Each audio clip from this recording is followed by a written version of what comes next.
الحمد لله رب العالمين والصلاة والسلام على أشرف الأنبياء والمرسلين سيدنا محمد وعلى آله وصحبه أجمعين. رب اشرح لي صدري ويسر لي أمري واحلل عقدة من لساني يفقهوا قولي وصلى الله على سيدنا محمد والحمد لله رب العالمين. السلام عليكم ورحمة الله تعالى وبركاته. Alhamdulillah, we'll continue today's lesson about Imam. There's only 6 slides. I don't think so it's going to take so much time to clarify this thing, but nonetheless, if there's any question, by all means, you can intervene during when I'm okay. So to start with these 6 duties of Imam, like I mentioned before, if we don't become political leaders or whatever, we still are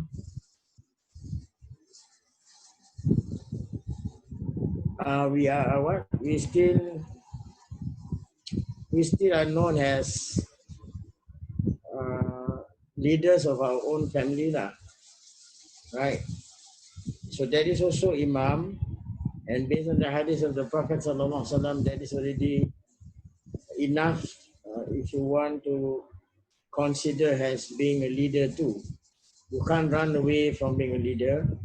Although today the topic is about, if you get to be an Imam, this is what you need to do. These are some of the what do you call it?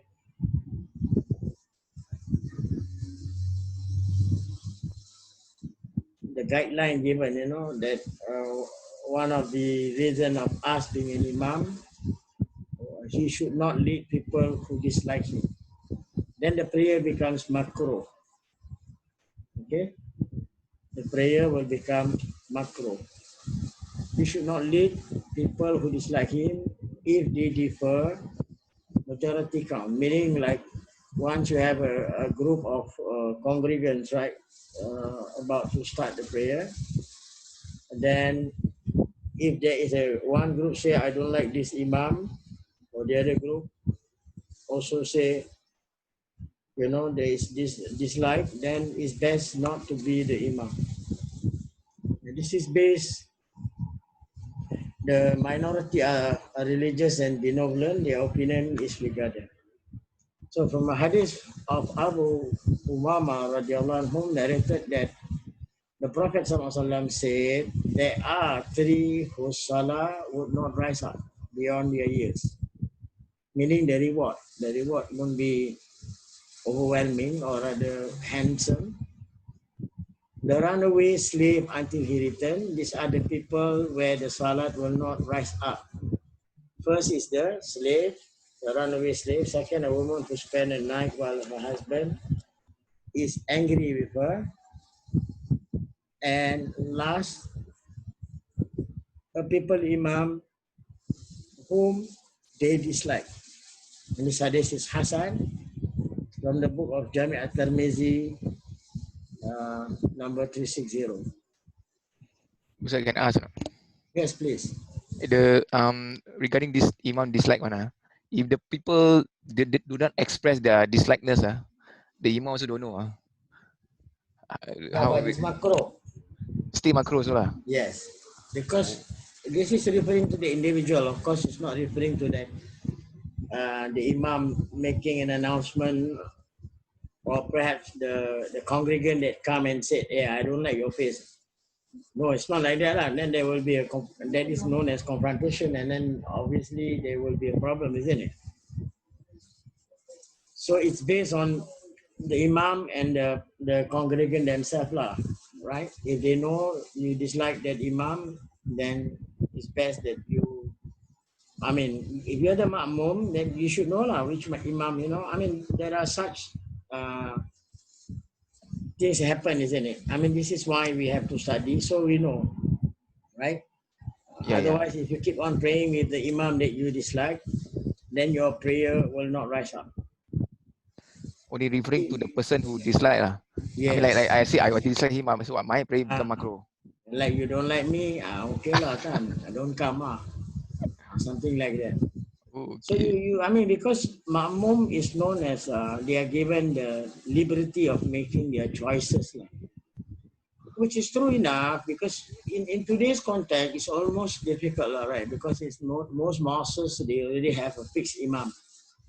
And Mm-hmm. some of them have attitude problem, It's like bossy, it's like, I don't know. I mean, as a teacher myself, I will choose, which mosque.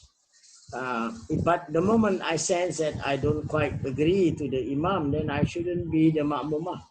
Oh, so okay. Kan? Understand. But if I agree, then if I'm the type that couldn't care less so much about the imam character, I just come and follow the prayer, and after that, walaikum salam, and just go away. So the problem here, when you hate or when you dislike the imam, your prayer is not Not focus, what do you call it? Huh? Not focus, is it? Right, because you are thinking of the imam, alamak, this, you feel like giving him one that kind of thing, lah. So that's Make why it's best not to follow him. understand. Other than when as you are praying, just the same with when we our wife, when they are mad at us or we are mad at them and they become our ma'mum, right? Then there is a dislike there. Oh, okay. Kan? So be careful lah, kan. So best not to pray at that moment. Wait until everything cool off. Then you continue lah. Now I know. Yeah, what to do? This is the problem with us lah. Many Okay, of these things. good info. Thank you. Yeah, we are not exposed to many things, is it? Wallah, I'm telling you. Later when we come to the second book, it's more interesting to learn a lot of things. Inshallah. Thank you. Okay, thank you. Second, leading people in prayer is better. If you can become an imam, of course, it's better lah. If a man is given a choice between being a muazzin or leading people in prayer, he should prefer to be the imam, as it is better. This is talking about the reward. Of course, you cannot just think of the reward, but then suddenly you got problem with the sound. Yeah, this one problem. So you cannot just think of the reward, but then you have to know the rules. This one will be in another book that I think I have shared this before. So, what are the characteristics of an imam? Okay. But if you are given an option, but according to the adab, according to the manners, right? In fact, if you are given a chance to be an imam, try to humble yourself. If you cannot, then better don't be an imam. Because you will definitely show off, you are very boastful, especially if your voice are, melodious in whatever that you're reading. So it's narrated here that actually Abu Musa, I think, cannot be Abu Mas'ud. Maybe there is either typo error or maybe wrong name. Where the Prophet ﷺ said, let the one who has, I see, these are the preference. In terms of the sequence in Islam, everything has already been detailed. So here you can see clearly, according to this narrator, that the Prophet ﷺ said, let the one who has more knowledge of the book of Allah lead the people in prayer. So what they are referring to between Qari and Faqih, example. These people, they should know lah. If they are Faqih, of course, Faqih will be given first priority. For that person to lead, because knowledge is more important than just knowing how to read the Quran. So let the one who has most knowledge of the book of Allah lead the people in prayer. That will be the first preference. Second, if they are equal in terms of knowledge of the Quran, meaning that there are too many Qari when they come, let the one who migrate first lead them, meaning like, let's say this is talking about, especially if you are outside Singapore, sometimes don't yaya papaya lah, don't straight away took the offer and then suddenly You want to show off that you are known as someone that just passes by, so you are not staying there. You should not be wanting to be leading the prayer. Okay. And thirdly, if they are equal in terms of migration, let the one who has more knowledge of Sunnah lead them.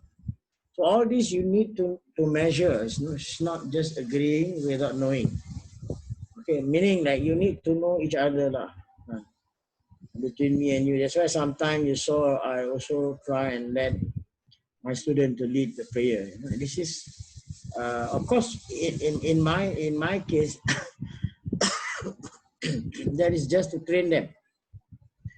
It doesn't fall under this category what we are reading now. It's just to give them an opportunity, and this will later they will know when they are out, when they are outside Singapore, when they go to other city, or then they will use this as a guideline, to gauge, should you be leading the prayer or should you just become a mom. Okay, then if they are, you both know the sunnah, if you both know, let's say they are you and Ideal, both of you know what the sunnah, then the age count between you and Ideal, who's much more older. If you are older, then you take the lead. So the young one cannot be stubborn and say, no, no, no, you too old already, cannot like that lah, right? This is manners on how it has been arranged. The sequence has been arranged by the Prophet Sallallahu Alaihi Wasallam himself. And lastly, do not lead a man in prayer in his place of authority, and do not sit in his place of honor unless he gives you permission. So this is referring to, like, if we go to Habib Hassan Mosque, there are some corner or rather some places where these are known as where the place of honor is seated by a lot of religious people, pious people. So do not lead a man in prayer in his place of authority, meaning like he's a sultan or whatever, you cannot override him and took over his place. And Imam is known as the authority. If that mosque belongs to, like in the case of Ba'alawi Mosque, that mosque belongs to the family of Al-Abbas. So that means that place, the Imam place, become a place of authority. You cannot just walk in and beside some mosques they don't care. I think most satellite mosques or the new mosques, there will be a paid imam, or maybe the executive imam himself who will be leading the prayer. It's not like during, if you can remember, during our younger days, anybody who are wearing white hat, these are still happening in our neighboring countries, not in Singapore. Unless it's in Samusala, is where normally, like in places like you're flying and then there are people who wants to do in congregation, right? Then this is where you measure all these things mentioned here. There are 6 requirements, right? For you to look at yourself, whether you have that knowledge or not. Okay? Any question? It's quite clear, I suppose.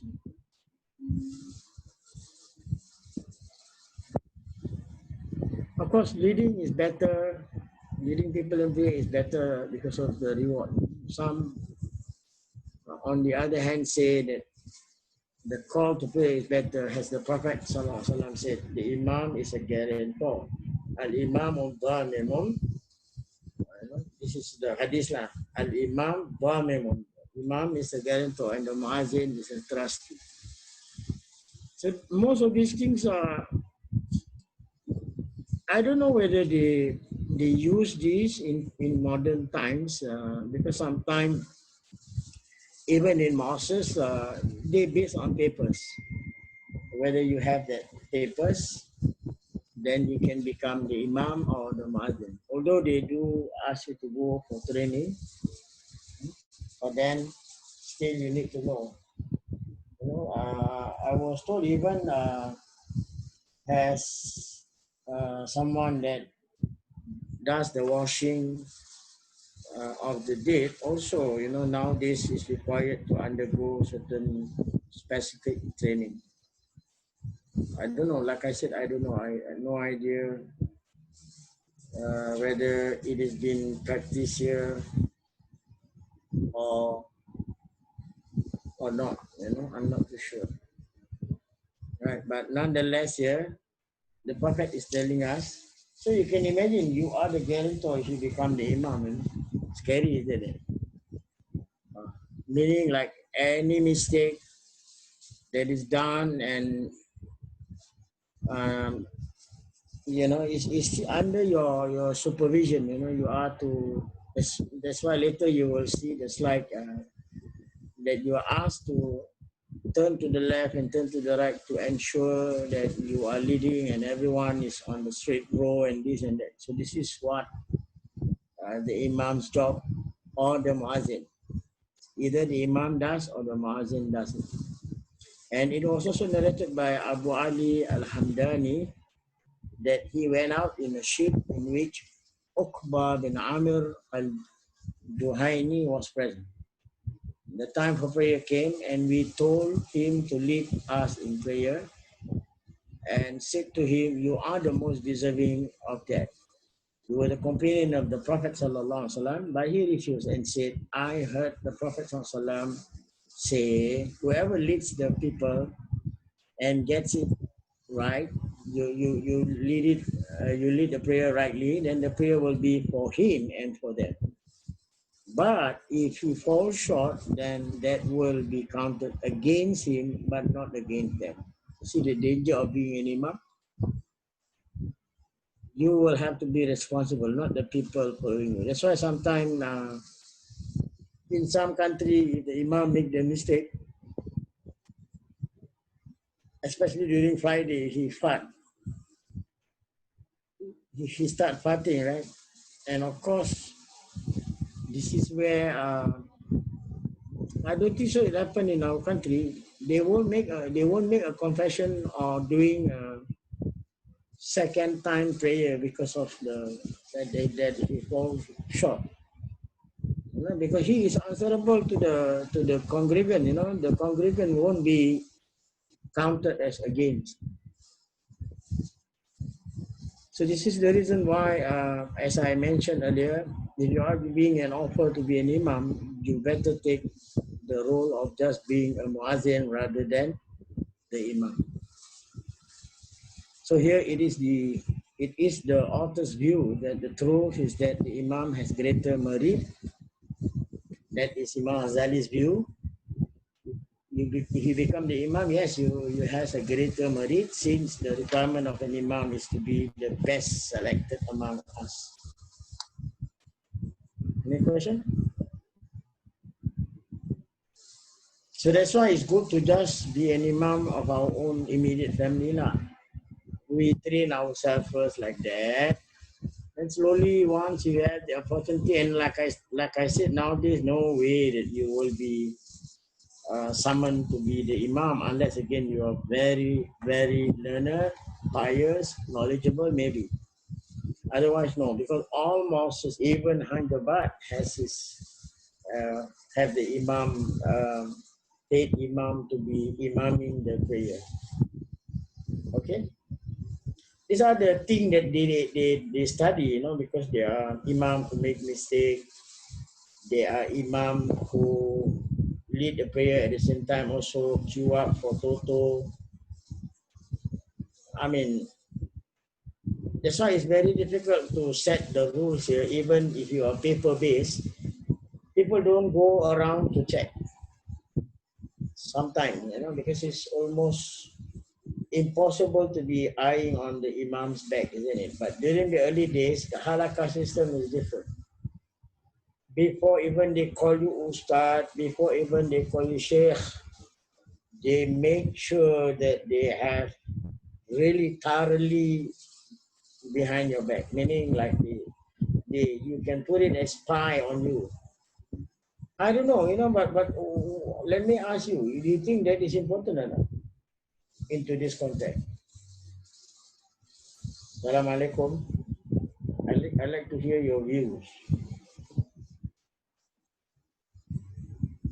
What is your view on this matter?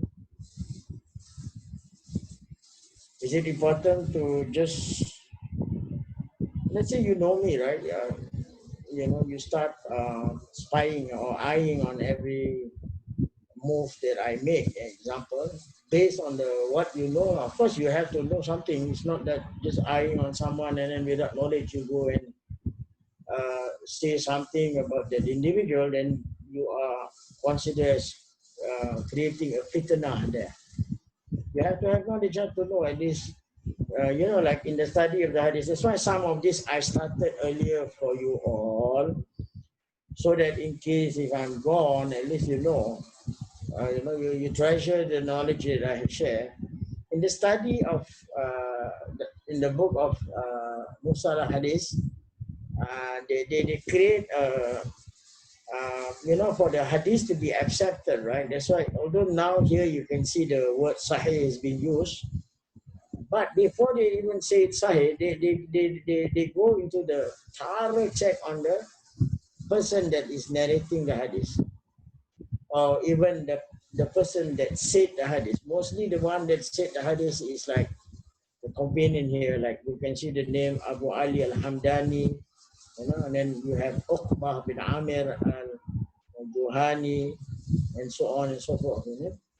So you see how this is why they have scrutinized everything and then watch safe to us, for us to just study the book, which I tried, started at my house due to the overwhelming of until the queue is up to Queensway Shopping Center, so I closed the class. So this is one of the way on how you are able to know. To the earlier generation, it is very important, brothers and sisters in Islam. It is crucial and it is vital for them. And that is why their generation, there is no issue. There is no issue, because whoever that they selected, they have thoroughly checked on that person, not just on the qualification, but even on the character. That's why the word trusty there. Imagine if you're a muazzin, trusty, if you cannot be trusted, the azan is one something, you say the azan at 3 something. What will happen to the congregants? Especially during Ramadan, people will definitely, you get beaten for that, because you say the azan at the wrong time. So trustee here means amana. The person that you selected as a muazzin must have certain values in the character, not a liar, and many more, many more. This one I can't touch on this section because this is just to let us understand. When you want to be leading, these are some of the things that we should know. Allah Alam. So maybe you know what? Don't worry, because today is only 6 slides. After that, we can retire early. So observe the timing of the prayer, because this is a command from Allah Himself. Inna salata kana al-mu'minina kitaba mawquta. Prayer has to be, have to be established at the appropriate time. Time that is chosen by Allah Ta'ala, and as we know, the name of the prayer is Fajr, then you have the Dhuhr prayer, Asr, and then you have the Maghrib and Isha. Of course, in our time, the word time is based on the watches. But during that time, when this verse is revealed, the most accurate is to look at the weather forecast. And I don't think so. Even you ask me, I can't tell you. We never study meteorological, so we don't know. But you have to learn a little bit, at least to know the directions of the sun, where the sun rises, and so on and so forth. In today's context, people take it for granted because technology helps. You can download the Qibla, they even have the worldwide, even the prayer, longitude, the altitude, they have everything done already. Okay? So the Imam must observe the time of the prayer and pray in their earliest time for the pleasure of Allah. This is to get the reward of Ridwan Allah, as I mentioned to you. So meaning like The moment after the muazzin say the azan, so immediately to perform the prayer. In order to get pleasure of Allah, that means Rid Allah. Rida. Allah will be pleased.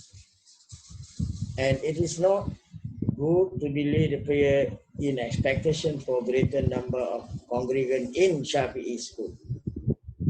Okay, that is the view of Shafi'i. But in the Hanafi school, no, they will delay for 45 minutes or half an hour in some mosques. After the azan, they wait for half an hour, then they begin their prayer. Because this is what they are hoping for. They expected there should be a greater number of congregants. So here there is an hadith while on the journey, the Prophet ﷺ was late for the morning prayer because of verification, and the companion did not wait. See, they follow what the Prophet taught them. So the Prophet ﷺ later said, "You have done well. Do it always." So this is what I mean by the earlier generation, because of they have been trained by the Prophet ﷺ, so there's no issue. They can always be looking at what they have been taught by the Prophet ﷺ, right?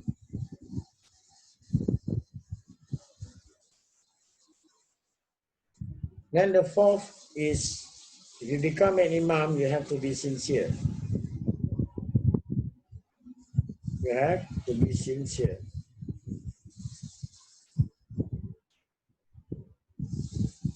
The imam should act as an imam sincerely for Allah.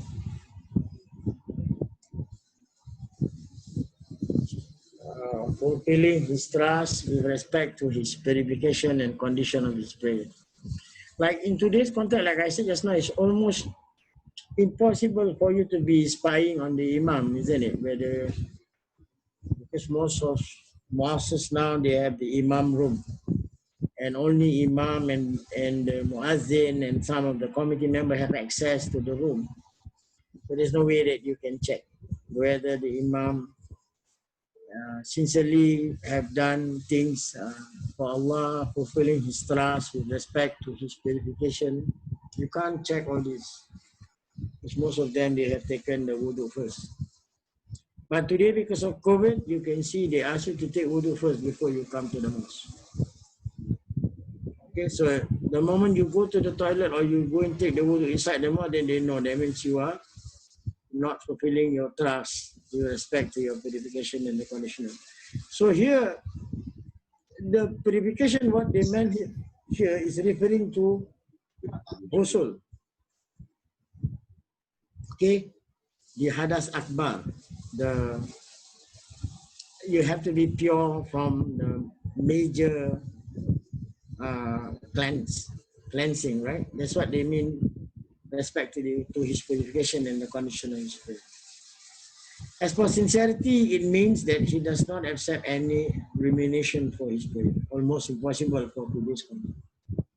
Even in some also still engage part-timers, and they are charging, or rather the mosque will be giving them $20 to $50 per walkthrough. Meaning, like if they become the imam for Zohar, they get $30. The imam of the Asar, they get $50. So people are being paid because no one do this anymore. No money means no talk, right? So as for sincerity, it means that he does not accept. I read that already, narrated by Usman ibn Abdul. The Prophet ﷺ appointed me the leader of the tribe in prayer. Then he, sallallahu alaihi wasallam, said, "You are their leader, but you should follow on who is weakest of them and appoint a muazzin who does not charge for the calling of azan." So this is recorded by, now, if you have studied the muhaddisin, the scholars of hadith, right? Sunan Abi Dawud, Al-Imam Abu Dawud, rahimahullah alayh, cannot be taken as someone that is simple. Besides the Sikh authentic, Abu Dawud is most reliable in narrating hadith too. Okay? So you cannot disregard whatever is being said by him. Then Sufyan Athuri, rahimahullah, said, pray behind a religious or irreligious man, but not behind a habitual drunkard, cursed man, someone who disobeys his parent, and the bid'ah people, innovator or a runaway slave. Like I said just now, it's almost impossible that you're able to know, isn't it? How to know whether that person is a habitual drunkard or not? Maybe when he's outside, because in today's context, surprisingly, Wallahu alam, whatever the reason is, I'm not interested lah. But I can tell you that majority of the young imam or young ustad, they even go out. Although I know it's not the requirement that you should be wearing the imam clothing or whatever, but it becomes difficult here to know whether these people can be trusted or not, because there are certain habit that they does, and whether that person is being cursed by others or not, and whether someone who disobeys his parent also, you can't tell. An innovator, maybe yes, because in some mosques, in some area you attend, you will hear a lot of this bid'ah here, bid'ah there. Okay? Any question?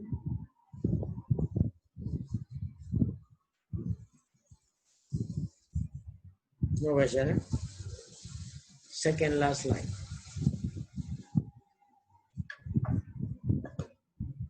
Number 5 here, you should ensure rows are straight before prayer. Again, until today, some imam, even if they were to say the command, most of the ma'mum doesn't understand if it is in Arabic. So that's why some decided to say it in the language commonly used in our society, luruskan barisan. Because normally when he uses Arabic, the reply is wrong. You still commonly, you can still hear when the imam says, Sufufakum rahimakumullah aintaqidu.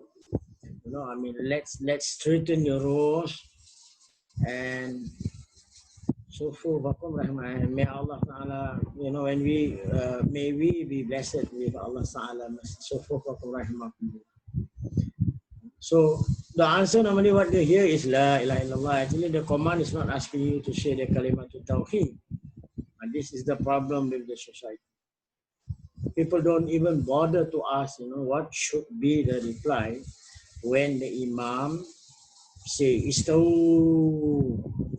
sufufakum rahimakumullah. Sometimes they add some other word just to say, like Sudul Khalal, it's not saying that whether what you do is halal or haram. Sudul Khalal means that make sure that, we are shoulder to shoulder, that kind of thing. But then, unfortunately, because we don't understand Arabic, so what to do? Again, if you are in the military, then you should understand the command there. Where normally what it means dalam buka barisan, ke kanan lurus, something like that. I don't know whether there's a command in English, but basically most even Western countries, if the imam, even if a European or American, they will still use the Arabic term, except for people like Sheikh Hamza Yusuf, maybe sometimes he will say it in English. Okay? Oh, Ustaz, sorry. May I ask, what is the response we should make when Imam say, straighten your row?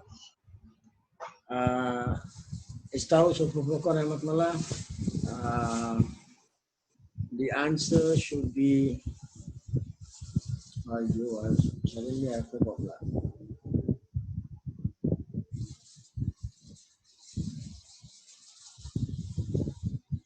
Can anybody remember? Suddenly I forgot.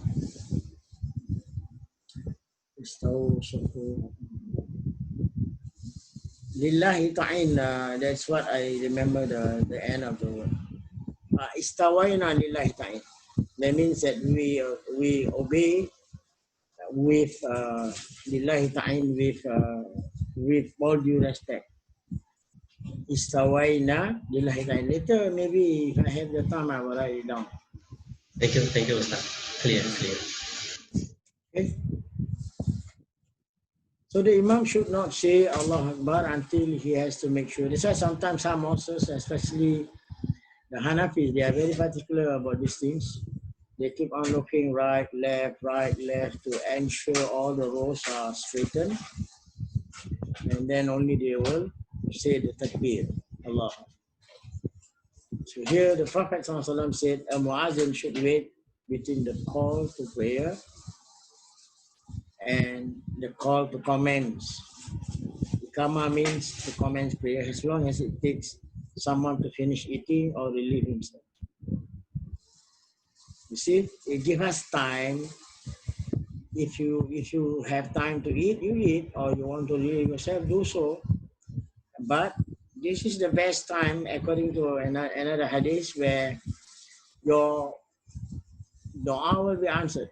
Your dua will go directly to Allah between azan and ikama. As you can see, there are other things also that you can do if you want to eat, and this is also applicable for Ramadan. Normally, it is advisable that the Bilal or rather the Muazzin delay the Iqamah. So they give you a duration of at least to finish eating. And this eating cannot be global only. Just swallow, then you get choked and you die, then problem. Just a normal pace, and or at least to if you notice someone is still at the toilet, this is the work of the Muazzin. That's why just now Muazzin, one of the character that he must be trusted for him to take the job. Okay. And lastly, from this, the Prophet also prohibited the retention of urine and stool. That will make your prayer, probability, if it is like too urgent, it can become invalid. What? You're holding on to your urine or the stool. All right. Food should be finished, as I mentioned this before. If you are eating, just don't worry about if the muazzin were to be calling the ikama. Continue eating, so that the heart can be focused during prayer. See, Islam is such in a well-mannered, it teaches you that when you want to be doing prayer, ensure that you are in the best of the best character. And this is why, again, as mentioned earlier there, for the Imam to look straight and look left and right, that is to at least know who are the congregants. Like in today's context, I think in some mosques, the weakest one will be put behind. But in some mosques, the weakest one they put right in front row. I'm talking about like those wheelchair, those seated on the chair, when they are doing the prayer by right, they should be behind because they obstruct the rows. They obstruct in not being able to make the rows straight, right? Even in Mecca al-Mukarramah, that's why they put the stool behind so that you don't. But some don't know, they never study. They bring the stool, go right to the front, especially in Rauda area. They leave the stool there and then they will do the prayer. But what to do? Sometimes, but you can see how the manners is being taught here. Before even the Imam, after Allah Akbar, he has to make sure that the rows are straight, and he looks to the left and right. Okay? And lastly, he should not raise his voice when saying Allah Akbar. Don't need to shout too loud. Imam should not say Allah Akbar loudly for the opening or the subsequent one. Of course, in today's context, because we are using microphone, sometimes can be very irritating if he were to say it loudly. Along with the one following the Imam, his voice should only be loud enough for himself to hear. Meaning like the Bilal, and the congregants, right, cannot be. Yeah, but this kind of manners is very difficult, in this modern world. If you went for this congregation prayer, you will have this challenge. What to do? Either you have to tell them later after the prayer, or otherwise. That's why sometimes Imam Shafi'i rahimahullah also mentioned, you need to do the uzla. You need to go into seclusion because of all these things are happening, and it does affect you individually, right? And now even if you don't request, you are given that priority because of the COVID-19. No one is able to fill up the mosque. Okay? Wallahu alam bisawab. I think then we move on to the reciting of the Quran. When reciting the Quran in the prayer, the Imam has three duties. This is what the Imam has to look into. And I think some Imam, even after he has lead the prayer and he finish, somebody will approach him, if he doesn't do some of these things. Especially on Friday, I have already warned you, if everything gets back to normal, right? Do not be praying right behind the Imam, because that is a place for the Bilal, for the Muazzin. He's supposedly to be there. Okay, and normally he will be right behind the Imam, the Muazzin, and then on the right, on the left should be someone that is knowledgeable. For fear of this thing will happen here. As you know earlier, that Imam will have to be answerable to Allah Ta'ala. That's why it is important that he get help. And as a congregant, as a ma'mum, you must also know your role. If the Imam make mistake, it's your job to correct him. Because you won't be held responsible for the flaws or the shortfall of the Imam. But you are to help, because there's a command that Allah tells us, "Wa ta'awanu birri wa taqwa." We are to try and help one another in matter of righteousness. So this is what he's required to look into when he become an Imam. He should say the opening supplication, "A'udhu billahi minash shaitanir rajim," silently. And this even in Makkah al-Mukarramah you can hear. But it's just that the microphone is so good, very powerful, so it captures what is being said by the Imam.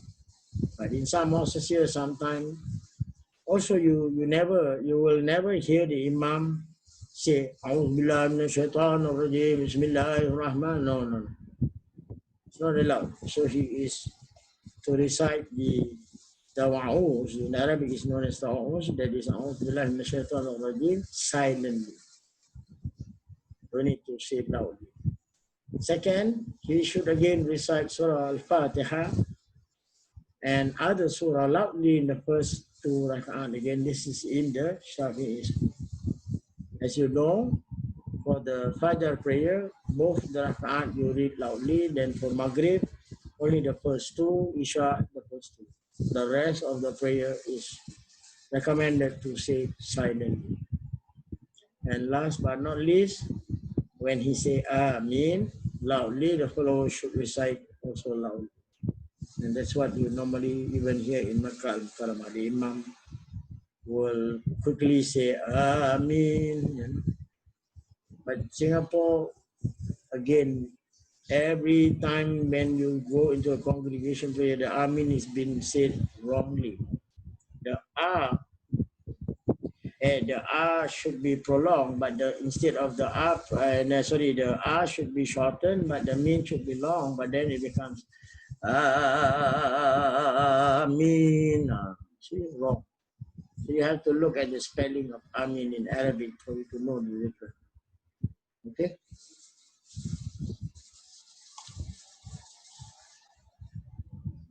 So this will be our next lesson for next Friday. We will finish here, and I think I'm giving you ample time if there's any things that you want to discuss, not just based on today's topic, but can also be any other topics. Anybody would like to start this?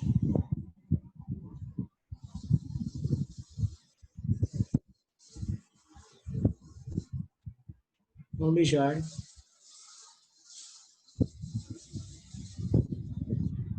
To finish early, is it? Any movie you want to see? Same old thing on the TV, right? The program or huh? Assalamualaikum Ustaz. Waalaikumsalam warahmatullahi ta'ala wa barakatuh. Yeah, I want to ask about, because I can't. You're too far from the mic.